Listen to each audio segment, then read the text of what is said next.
পানিগুলো সচল রাখবো আমরা স্বাভাবিকভাবে। যেই জায়গায় হটস্পটগুলো আছে পানি কিছুক্ষণের জন্য জমে যায়, সেই পানিগুলো অবশ্যই খাল থেকে নিয়ে যাবে।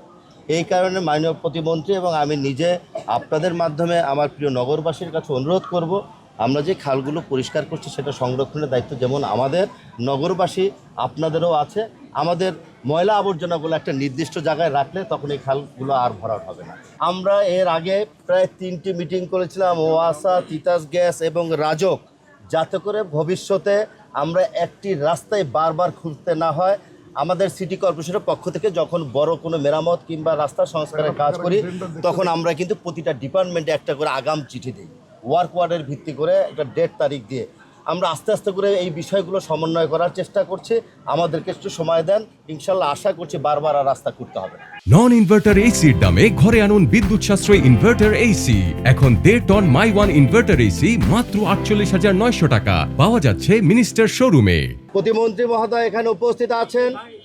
উনি প্রতিটি জায়গায় সরজমিনে খাল পরিষ্কারের আগে এবং বর্তমান কি অবস্থায় আছে সেটাকে পরিদর্শন করেন নিয়মিতভাবে। সেই কারণে আজকে আমাদের মুসলিম খাল পরিদর্শন করতে এসেছেন।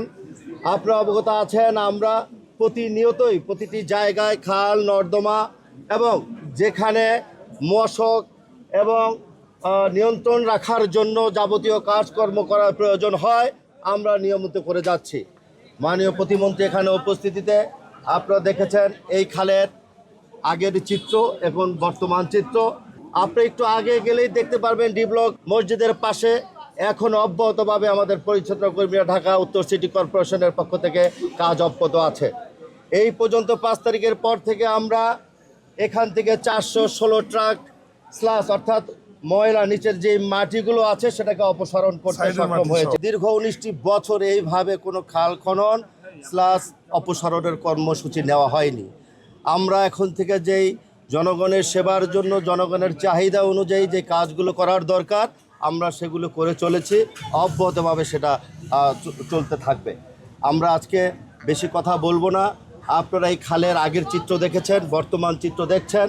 আপনাদের মাধ্যমে আমি প্রিয় নগরবাসীর কাছে আহ্বান করব, আমরা আপনাদেরকে নিয়ে আগামী এই ঢাকা উত্তর সিটি কর্পোরেশনকে আধুনিক দুর্গন্ধমুক্ত একটি নগর উপহার দিতে চাই। তাই আপনারা আমাদেরকে সহযোগিতা করবেন, যেখানে সেখানে ময়লা আবর্জনা না ফেলে নির্দিষ্ট একটি জায়গায় ফেলবেন। বাদ বাকি ঢাকা উত্তর সিটি কর্পোরেশনের পক্ষ থেকে আপনাদের বর্জ্যগুলো আমরা নিয়ে যাব।